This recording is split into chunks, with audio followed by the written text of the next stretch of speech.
The annual Hayward family reunion in New York City had always been one of those events that felt like a celebration of everything perfect: family, tradition, success.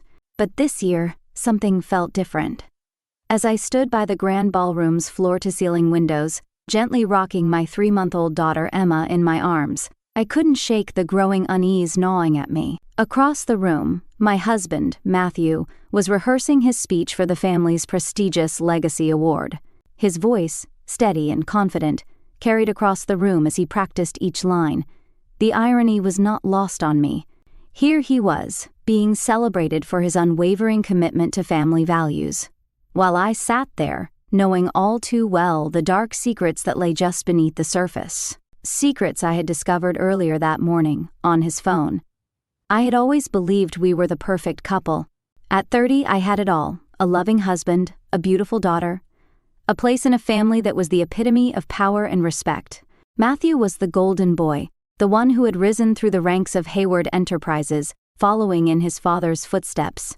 He was admired by everyone, revered by his colleagues, and loved by our family.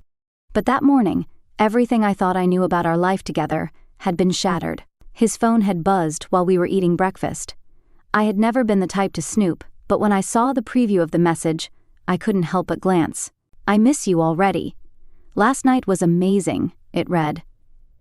The name at the top? Kate Summers, his new assistant. The message was a dagger to my chest, but I couldn't stop. My hands were trembling as I unlocked his phone with the same password he had used for years, our anniversary date, and what I found made my stomach twist. Hundreds of texts, photos, a trip planned for the two of them to go to the Maldives. It wasn't just the affair, it was the betrayal of everything I had worked for, the family we had built together. Now, as I watched Matthew rehearse his speech about loyalty, about honor, about how family always comes first, an unsettling calm washed over me. The ballroom's lights flickered softly in the background, and the stage was set for his grand moment.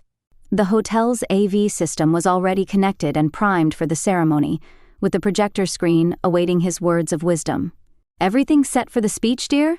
my mother-in-law Eleanor called out, approaching with her usual immaculate look, her smile wide and practiced. I forced a smile. "Almost, just need to check the technical setup one more time."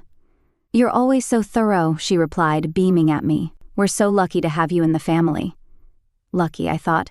If only she knew what her precious son was doing behind my back, but she would soon enough.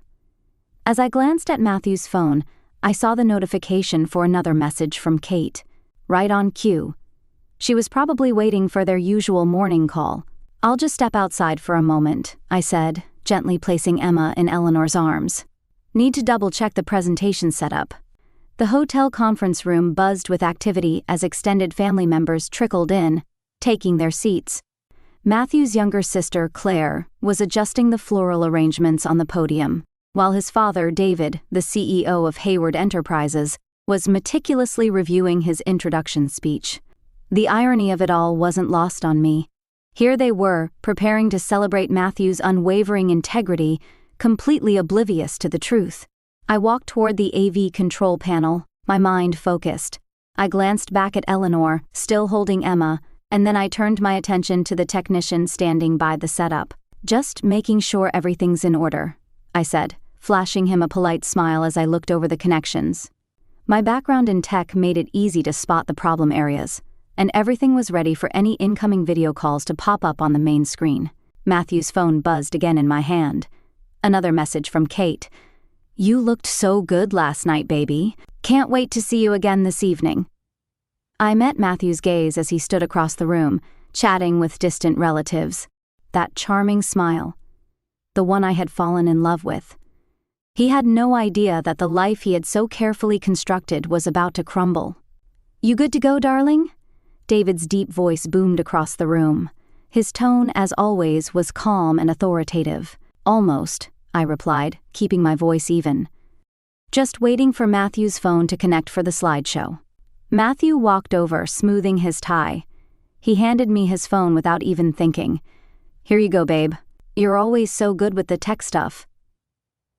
I connected his phone to the system, fully aware that the next video call that came through would reveal everything. 5 minutes until we begin. David announced, his voice carrying through the room. The stage was set, the lights dimmed slightly, and Matthew stepped up to the podium, ready to accept the award he felt he so richly deserved. But I knew what was coming. Behind the scenes, Kate was already waiting for her cue. At 32, I thought I had it all. A successful marriage, a beautiful daughter, and a place within the Hayward family that was the envy of many. Everyone saw us as the perfect couple, the kind of couple people look up to, the golden couple. I had been married to Matthew for 5 years, and on the outside we seemed to have it all. We were always the subject of family gatherings, always the highlight of company parties. Matthew, the charming executive of Hayward Enterprises, followed in his father's footsteps with ease, winning accolades and praises from every direction. To the world, we were the ideal team, perfectly in sync. But the cracks were always there, buried beneath the surface. I remember the first time I truly started to doubt. It was a little thing, nothing major at first. The way he would glance at his phone too quickly when I walked into a room, the late nights at the office, the sudden trips that didn't seem as urgent as they once did. I tried to ignore it, to chalk it up to the pressures of his demanding job. After all, who wouldn't be stressed managing a multi-billion-dollar business? But then there was the moment, the phone buzzing that fateful morning. It was one of those rare moments when Matthew had left his phone unattended. He was in the bathroom, and I was sitting by the bed, holding Emma, feeding her her morning bottle. I wasn't looking for anything. I never was. But then the notification caught my eye. "I miss you already. Last night was incredible." The message was from Kate Summers, his assistant. My heart stopped. I didn't want to believe it, but a wave of dread washed over me. I told myself it was nothing. Maybe just a colleague. But when the next message popped up, my hands were trembling. "Can't wait for our trip to the Bahamas. I've booked everything, love." And that was when I knew. I couldn't just sit there pretending everything was fine. At first, I was paralyzed with shock, my thoughts racing in 1,000 directions. How had I missed this? How had I been so blind? But then, like a switch, something in me hardened.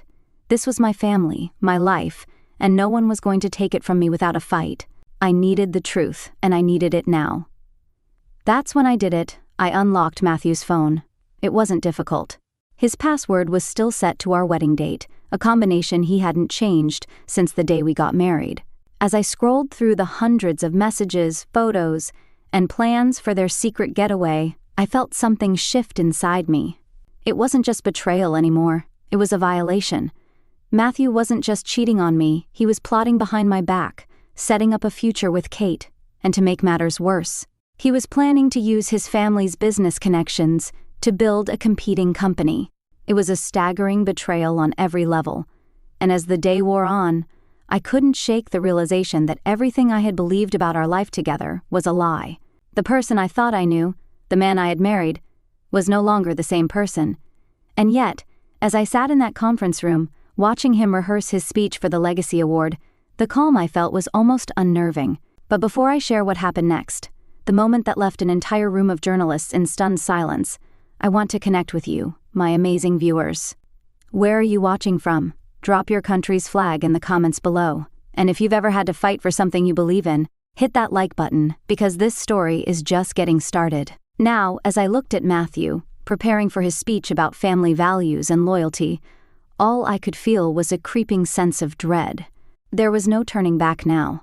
I knew what I had to do, and the next few minutes would change everything. To most, this would have been a breaking point, an end. But for me, it was just the beginning of a new chapter, and as I walked toward the AV panel, my resolve hardened. The truth was about to be exposed, and nothing would ever be the same again.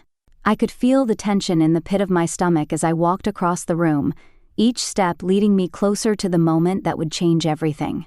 The sound of Matthew's voice faded into the background as I approached the AV control panel. I could hear his laughter, his easy charm, so unaware of what was about to unfold. A moment of calm before the storm. I forced a smile at the technician as I double-checked the connections, my mind still reeling from the morning's discovery. I couldn't stop thinking about the messages, the photos, the way Kate had referred to him as handsome and love. I kept replaying it in my mind, each text, each word sending a fresh wave of nausea through me. And what cut the deepest wasn't even the affair itself. It was the betrayal of everything we had built together, of the future we had promised each other. I glanced down at my phone, my hands shaking slightly as I saw another message from Kate. This one was even more chilling. "I've been telling everyone about our plans, Matthew. You're not backing out, are you?" The words echoed in my head, and I suddenly felt this overwhelming sense of control. I wasn't going to let him get away with it. I had to confront him, but it wasn't just about exposing his affair. It was about taking back what was mine, our family, our life, my dignity. As I stood there, making final adjustments to the setup, I couldn't help but wonder what the family would think when the truth came to light. Eleanor, Matthew's mother, always so proud of him. David, his father, the formidable CEO of Hayward Enterprises, who would never have believed that his son could betray the company and the family like this. They all believed in the image he had crafted, the perfect family man who could do no wrong. But today, that illusion was going to shatter in front of them all. The minutes seemed to stretch into hours as I waited. The ballroom was filling with more family members, all chattering excitedly. The final preparations for the ceremony were underway. It felt surreal, like I was watching everything unfold through a foggy lens. Here they were, all so eager to celebrate him, so completely unaware of what was about to happen. And then it happened. My phone buzzed again. This time, it wasn't just a message, it was a video call. Kate's name flashed on the screen, and a sickening thrill ran through me. I didn't hesitate. I pressed the button, and her face appeared on the large screen behind the podium. "Hey, handsome," she purred, the words oozing with familiarity. I felt the room go completely silent as Matthew turned towards the screen, his face frozen in shock.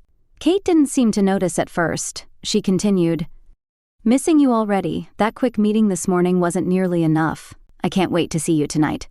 Her smile was as bright as ever, but there was a palpable unease in the air now. The shock on Matthew's face was immediate. His charming smile faltered, and for a moment, he just stared at the screen. The room was still. The family members who moments ago had been celebrating his success were now witnessing the unraveling of everything they had believed in. Matthew turned slowly to look at me, his eyes wide with disbelief, as if he couldn't fathom how this was happening. But I had seen it all before, his deception, his lies. Now he was staring at the consequences of his actions. Kate, oblivious to the chaos she had just unleashed, kept speaking. "I've already booked our flights to the Bahamas, you know. It'll be so nice to finally have some time alone together, away from all of this." Her words were like daggers cutting through the air as I watched Matthew's face drain of color. He was trapped, and there was no escaping now.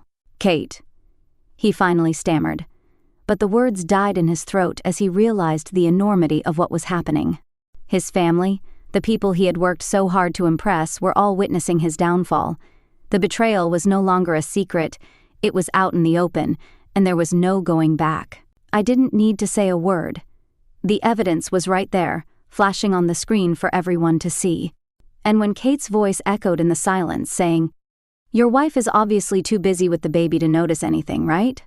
I felt my blood boil, but I remained calm. This was my moment, the moment I had been waiting for. The room was dead silent, all eyes on me as I sat in the front row, Emma resting peacefully in my lap. I looked around at the stunned faces of the family. Eleanor, her hand clasped over her mouth, her eyes wide with disbelief. David's jaw was clenched, his fists at his sides. They had no idea what was going on behind closed doors, and now they were forced to face the ugly truth. The screen flickered as Kate's face disappeared, and I heard her frantic voice as she disconnected the call. The silence in the room was deafening. Matthew, still standing at the podium, slowly turned to face me. His expression was a mixture of fear, shame, and desperation. "I can explain," he began, but I cut him off. "No," I said, my voice steady, unwavering. "Kate already explained everything, Matthew. There's nothing left to say." David was the first to break the silence, his voice cold as he spoke to his son. "Matthew, my office, now." He didn't wait for a response, turning sharply and heading out of the room. And just like that, the legacy Matthew had worked so hard to build, the perfect life, the perfect family, the perfect image, was in ruins. It was no longer about family values. It was about the harsh reality of betrayal, a reality that could not be ignored or swept under the rug. I stood up, gathering Emma's things, my heart pounding in my chest. I could feel the weight of the room's eyes on me, but I wasn't scared. I had nothing to fear anymore. I had already made my decision. This was over. As I walked out of the room, the whispers started. I could hear them all around me, talking about what had just happened, about Matthew's fall from grace, but I didn't care. I had seen enough, and I was done. I wasn't walking away from this empty-handed. I was walking away with my dignity, with my daughter, and with the truth.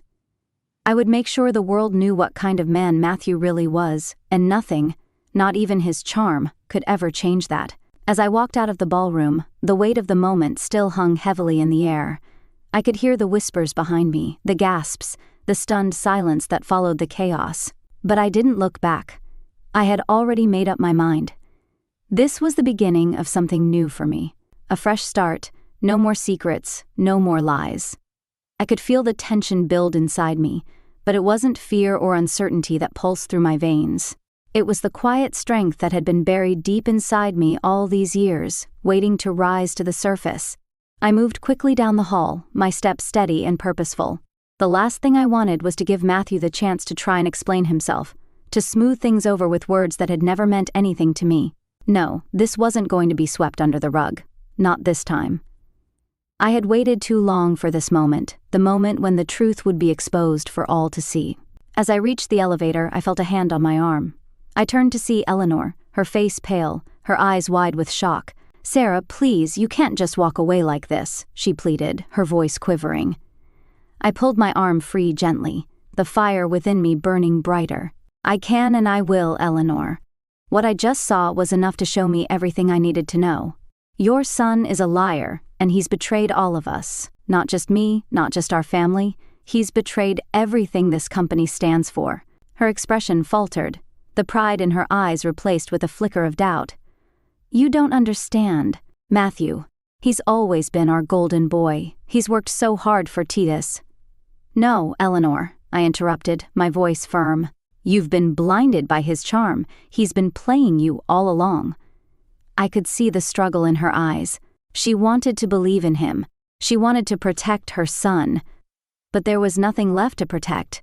The truth was now out in the open, and no amount of denial or deflection would change that. I stepped into the elevator and pressed the button for the lobby. As the doors slid shut, I felt a small sense of relief. The world outside was still in motion. The chaos inside the ballroom had just been the beginning. I had no idea what was coming next, but I knew I was ready to face the fallout, ready to take control of my life. Minutes later, I stood in the hotel's lavish lobby, waiting for my lawyer, Jessica, to arrive. The weight of the situation hadn't fully settled in yet. I could still hear Matthew's voice in my head, his frantic pleas echoing in the back of my mind.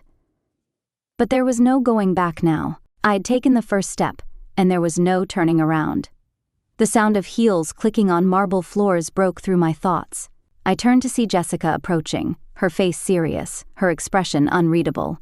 "It's time," she said, her voice steady. We walked together toward the car, and I couldn't help but feel the eyes of the hotel staff and guests following us. I didn't care. Let them watch. Let them see what happened when a woman finally had enough. As we reached the car, Jessica turned to me. "Are you sure about this? About taking everything public?" I nodded, my resolve unwavering.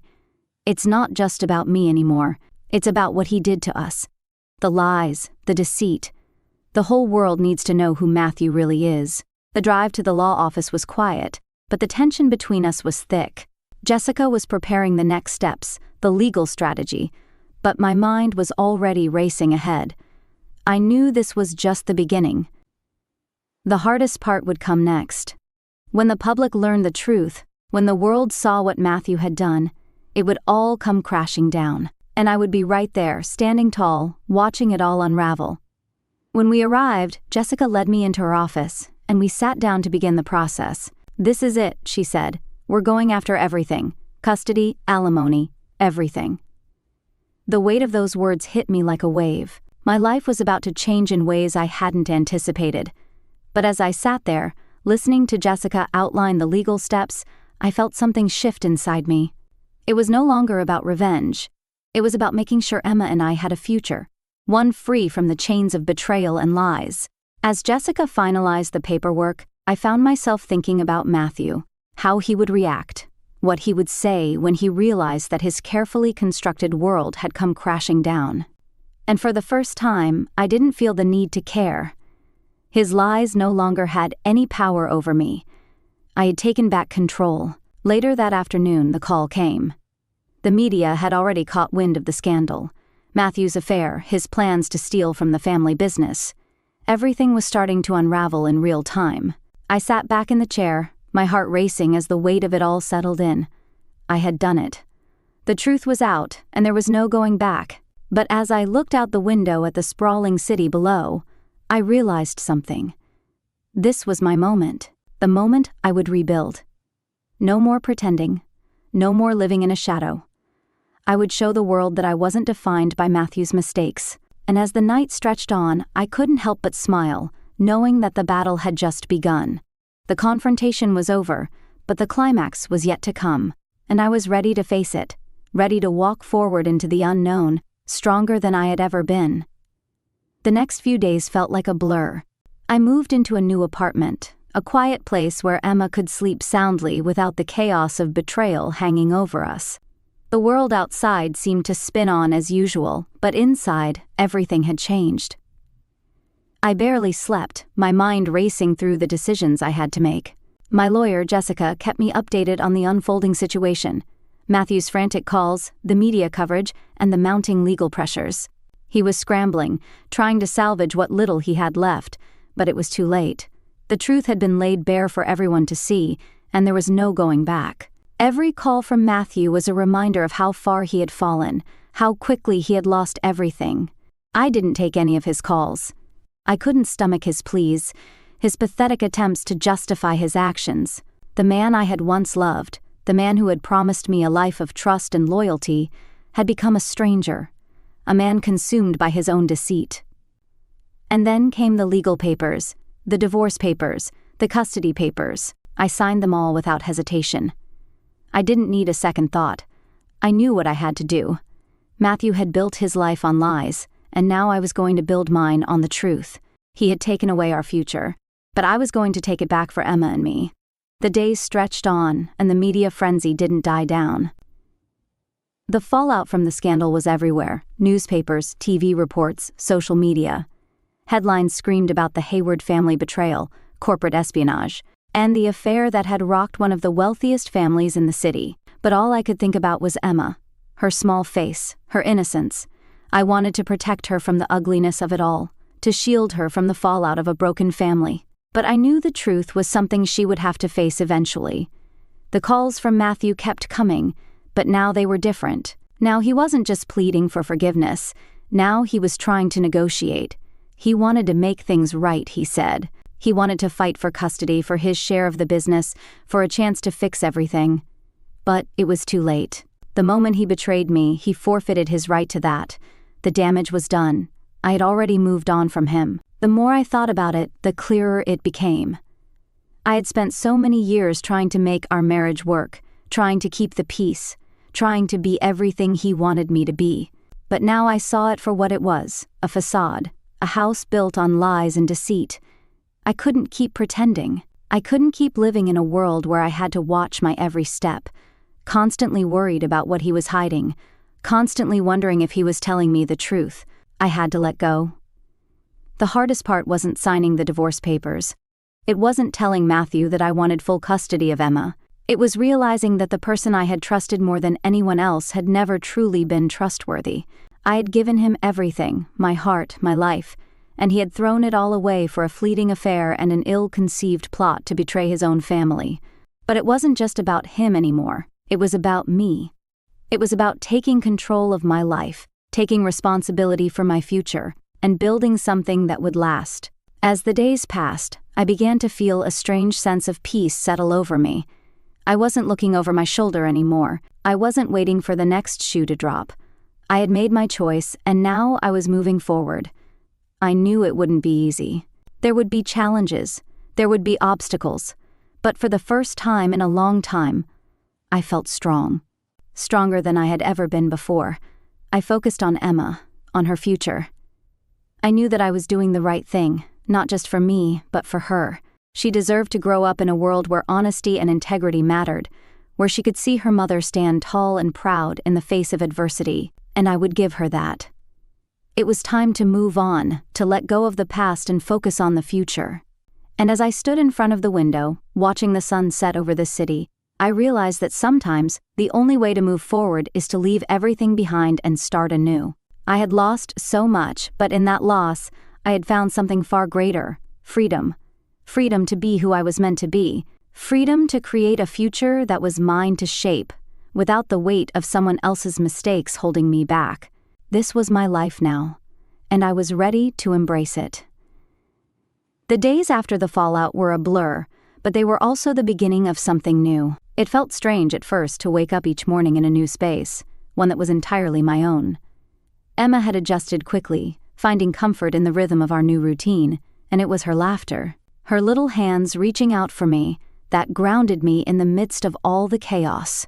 The world outside might have been reeling from the scandal, but in our small apartment, I found a sense of peace I hadn't known in years. Matthew was gone, but his shadow still loomed over me in the form of the ongoing legal battles. The divorce papers had been signed, the custody arrangements set in motion, but there were still a few things left to finalize: the fight for his share of the family business, the alimony, the public fallout. All of it hung in the air, like a storm cloud that refused to dissipate. But even as those final details were worked out, I knew deep down that I was done looking back. I was done fighting for a relationship that had never truly been mine to begin with. Instead, I started focusing on what came next. The first step was simple: taking control of my career again. I'd put so much of myself into my marriage and into trying to make things work that I had let my own ambitions fall by the wayside. I had always been good at what I did: tech consulting, project management, problem solving, but I had put it all on hold to support Matthew and his family's business. But now, with that chapter closed, I could finally carve out my own path. No more hiding behind anyone else's name, no more second-guessing myself. It was time for me to stand on my own. The opportunity came sooner than I expected. Robert, Matthew's father, reached out. He wanted to meet. At first, I hesitated. The last thing I wanted was to deal with the remnants of the Hayward legacy after everything that had happened.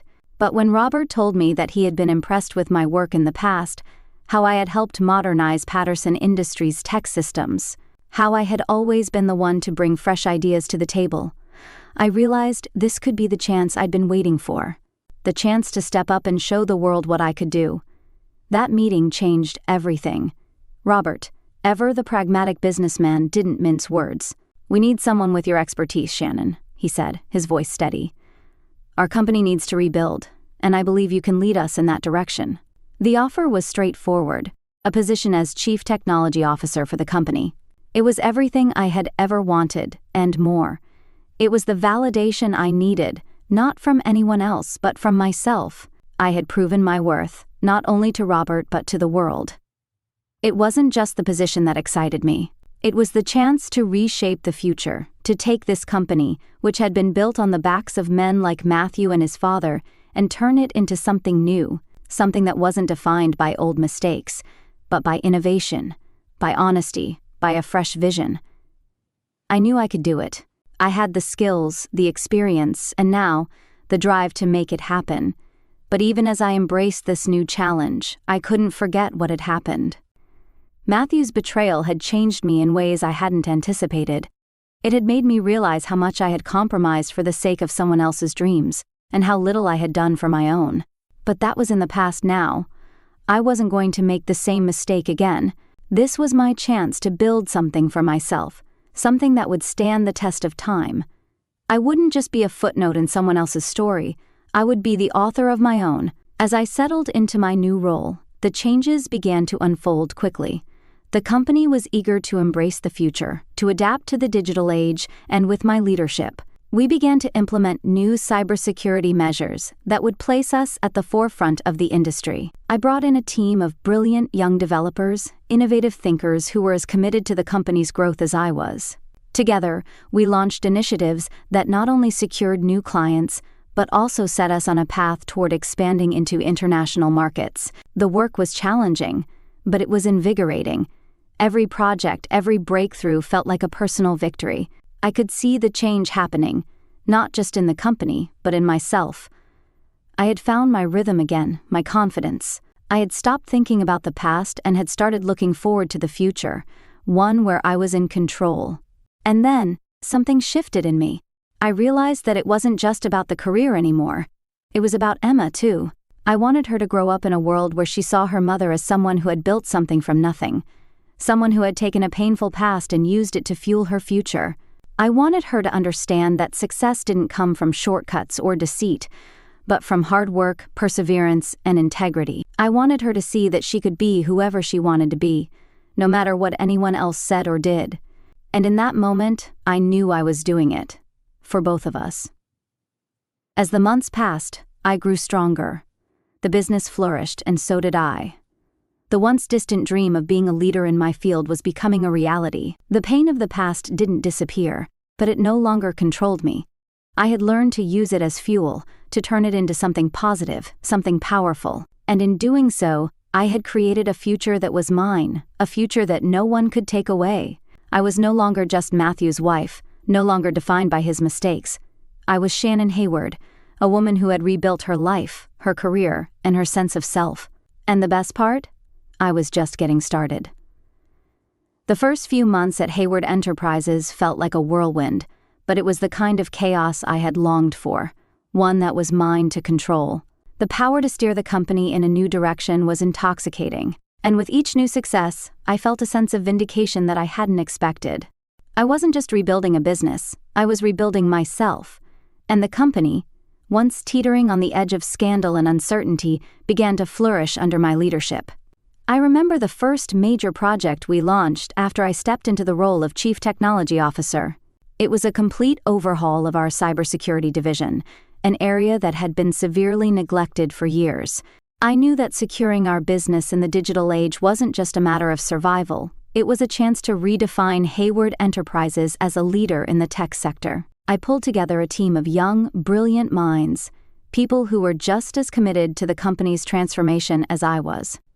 Together, we built something truly remarkable. But as the company's profile grew, so did the tension with Matthew and his supporters.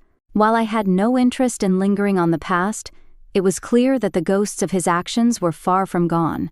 The media buzz around his failed plot to steal corporate secrets never truly faded, and the press had a field day with the details of his betrayal.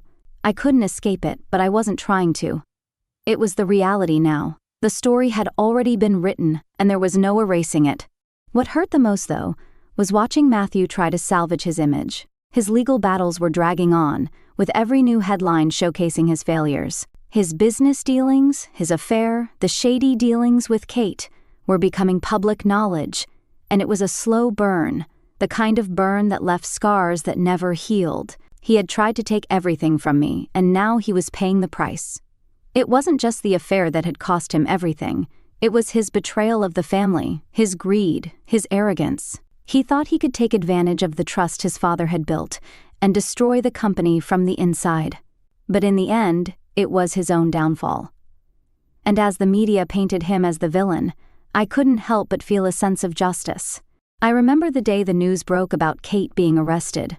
The charges were serious: corporate espionage, fraud, and conspiracy. The media was quick to jump on the story, and it spread like wildfire. But what really hit hard was the realization that Matthew had been involved in her plans, that he had been right there with her every step of the way. The evidence was overwhelming, and the FBI was closing in. He tried to deny it, tried to cover his tracks, but it was too late. And as the legal consequences began to pile up, the business community reacted accordingly. Key clients began to distance themselves from Matthew's name, and even some of his closest allies started to pull away. They could no longer afford to be associated with someone who had tarnished the family legacy and threatened their interests.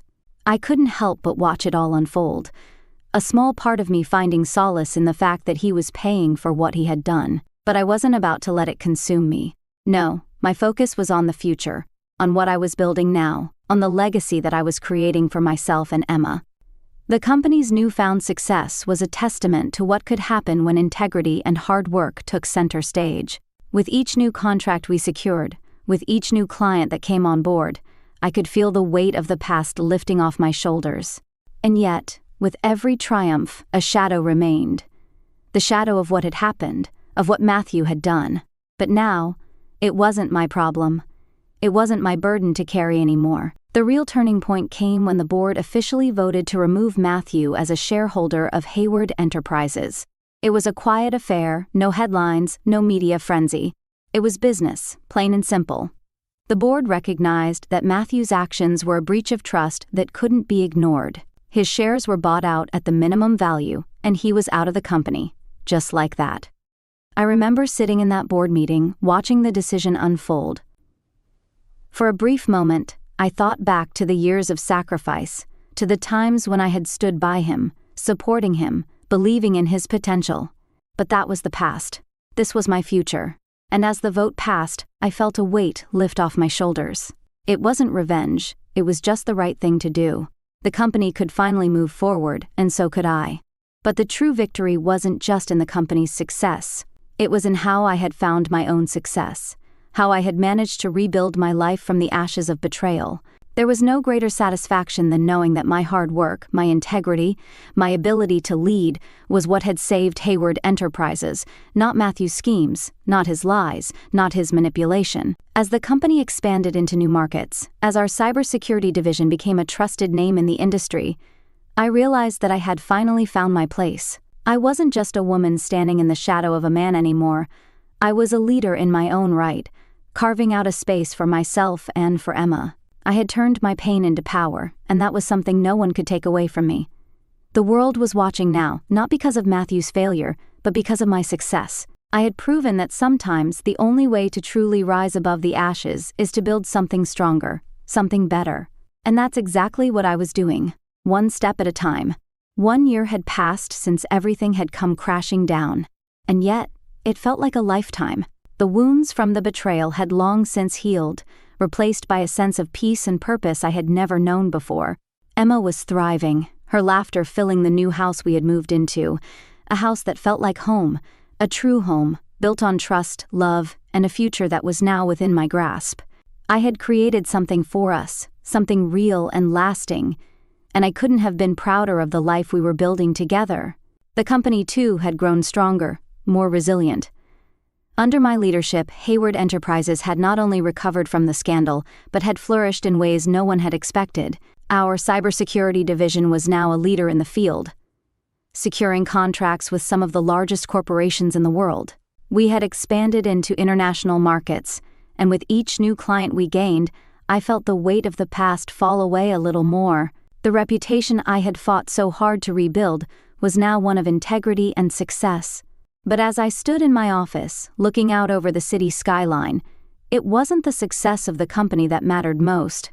It was the journey that had brought me to this place, the place where I was no longer defined by the mistakes of others, where I was in control of my own fate. The story of the woman I had once been, the woman who had been broken by betrayal, had faded into the background. The woman standing here now was someone entirely different, strong, independent, and unapologetically herself. And then there was Robert, the man who had been so instrumental in guiding the company through its darkest days, the man who had believed in me when no one else did. He had become more than just my father-in-law. He had become a mentor, a trusted ally in this journey of rebuilding and redefining what it meant to be part of the Hayward family. We had our disagreements, of course. I had always been fiercely independent, and Robert, with his old-school views on business, had a tendency to want to control everything. But together, we had forged a new path, one that had led the company to unprecedented success. "Are you ready for the quarterly investors meeting?" Robert asked as he walked into my office, his voice steady and sure. I smiled, turning to face him. "Absolutely. Let's make sure we close this quarter on a high note." He raised an eyebrow, impressed by my confidence. "I have no doubt you will." As we walked together to the meeting room, I couldn't help but reflect on everything that had brought us here. The trials, the betrayals, the heartache, and yet, in every moment of pain, I had found a piece of myself, a piece that had been buried beneath the weight of expectations and compromises. That peace had grown stronger with each passing day, and now it was finally free. The investors' meeting was a success, as expected. The numbers were strong, the projections promising, and the future was brighter than ever. But it wasn't just about the numbers. It was about what we had built. It was about showing the world that Hayward Enterprises was no longer just a name associated with legacy and privilege. It was now a name associated with innovation, progress, and integrity, values that had been absent for far too long. Later that day, as I sat in my office, looking through the latest reports, a text message buzzed on my phone. It was from Jessica, my lawyer, and it made my heart skip a beat. Final update: Noah's appeal has been denied. Full custody remains with you. His prison sentence starts next month. For a moment, I just sat there, staring at the message. The final chapter had been written. Matthew's reign had come to an end, and the justice I had sought was finally within reach. But even then, there was no satisfaction in it, not anymore. What mattered now wasn't his punishment. What mattered was that I had made it, I had survived, and I had built something far more important than any revenge could have ever offered. I put my phone down and turned my attention to Emma, who was playing with her new blocks at the little desk I had set up for her in the corner of the room. She was growing so fast, and with each passing day, I saw more and more of myself in her. Her curiosity, her intelligence, her fierce independence. She was my legacy now, the future I had fought so hard for. The following week, I gave the keynote speech at the Detroit Women in Technology Summit. As I stood at the podium, speaking to a room full of young women eager to follow in my footsteps, I felt a sense of pride swell in my chest. Success isn't built on shortcuts or schemes, I told them, thinking of how far I had come from those dark days of betrayal. It's built on innovation, integrity, and the courage to move forward when others try to hold you back. After the speech, as I answered questions from the crowd, a familiar face caught my eye. It was Patricia, my former mother-in-law. She was standing in the back of the room, watching me with tears in her eyes. When the event ended, she made her way to the front, her arms open wide. "You've done more for the Hayward name than Matthew ever did," she said, holding me close.